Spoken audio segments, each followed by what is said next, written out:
You're looking at two people who are passionate about relationships Very because we passionate. know the thrill that marriage can bring. yes. But I know I've also seen in my own family the hell and heartache that broken relationships can bring. And you know, I've experienced it, I've felt it deep because I've walked through these tragedies with so many couples. You know, the busted up lives, the broken homes, it's all over the place. And you know, right at the heart of it, all of us want to see marriages stronger. That's why we do Marriage Uncensored, because we're here to help you with the very issues that you face in the four walls of your home.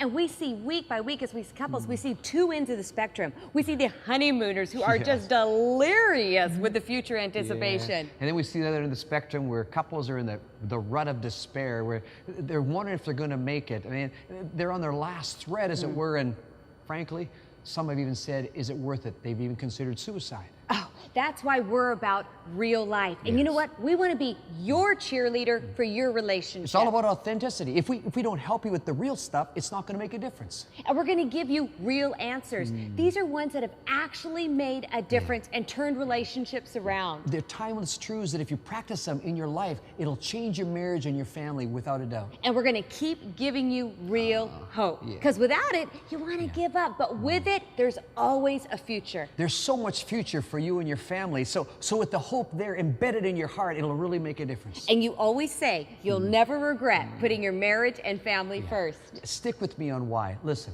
at the end of life, I've been privileged to be at the deathbed of many people. And it's interesting because at that time of life, they're not asking for, let me see my Escalade. They're not saying, open the books, I want to see how much money I have. They're not saying, bring me my jewelry box. They're saying over and over again, bring me my family. Because you know what? Family is the heart of what life is all about.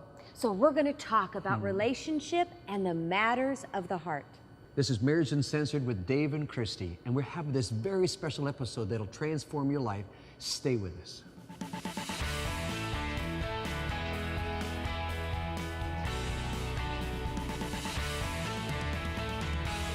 We are thrilled to talk about three matters of the heart: communication, conflict resolution, and closeness. And communication is like the funnel that everything in the marriage flows through. Oh, and recently we had so much fun talking to Dr. John Van Epp. And we got these great ideas that are going to take your marriage to a better place when it comes to interaction. You'll enjoy this. I got to tell you about this client that I had one time. And I was trying to explain to him how to communicate with his wife. And so I was talking about listening. You know, you got to like look at her when you listen to her. You can't be walking around the whole time. You got to look at her when you're trying to listen to her. And he's like, okay. Novel thought. And he runs his own shop. And as I was describing it to him, I said, you know, try to like repeat back what you hear her say. And all of a sudden he goes, oh, I get what you're talking about. You want me to BS her? He goes, I do that to all my customers. And that right there is a difference between good communication in marriage and empty communication. It's not just a good technique. It's the heart. We communicate. It's not just BS. It's not just BS. Yeah. I listen and talk to my wife to know her. The reality is you got to work together because, you know, if I was only doing the giving in my marriage, then I would start running on empty. Yeah. But you know what you got to do on that, Christy? If your spouse is less reticent to want to talk and open up, two things you got to do. One is you got to be patient, and two, you got to open up and say it. I need more from you. We got to talk more. I need more from you. I want to get closer to you. So you got to gently but openly talk about, yes, we need to talk more, but also you got to be patient because they may be the one who's less open to talk and you may be wanting more. It's not only relating and being patient, you also have to keep a good attitude toward your spouse. I see spouses that want their partner to, you know, interact with them, but every time they say, can't we just talk? Gosh, you know, it's like, we want World War III. It's a declaration of war is what they're asking, and their spouse just pulls back.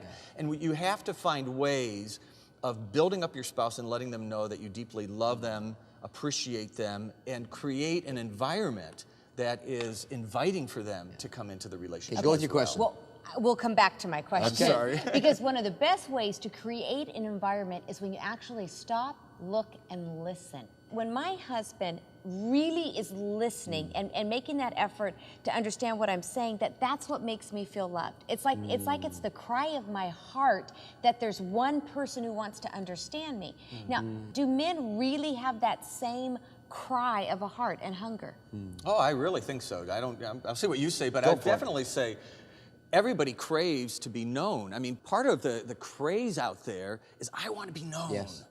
But that doesn't just end at the end of adolescence. It doesn't end when you get married. What you want in a marriage, the #1 complaint in a lot of surveys is I don't feel that my spouse really knows and understands me. Right. Yeah. And that's what communication, it's good to have techniques, but you've got to know your end goal, which is to be a connoisseur of knowing that person. I want to know my wife better than anybody else, and I want her to know me. I don't want to feel like my coworker knows me better than my wife. Yeah. But it's important, though, that we recognize that over time, as we divulge and disclose with each other, we have this joint history developing that no one else shares. The stories, the innuendos, the memories, the fun things, and there's this rich history that develops between a husband and wife who keep trying to know.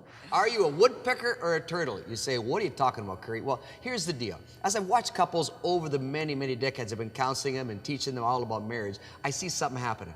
There is the standard woodpecker who basically wants to get things solved, wants to get the issues, wants to get to the point right now, resolve it now, do it quick, and continues to persist. Sometimes nag, but there's a sense to which they want to get to the issues. Very rarely nag.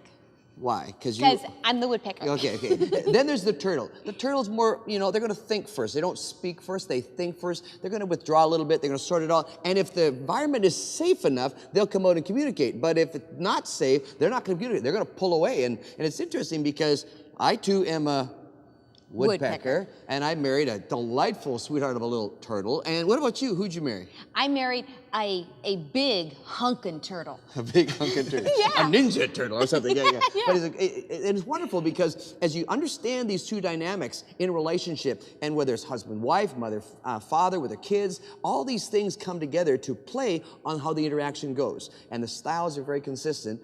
What kind of person are you? The turtle or the woodpecker? Woodpeckers or turtles? Which one are you? Go to the website and find out. We'll be right back with how to resolve conflict in your marriage.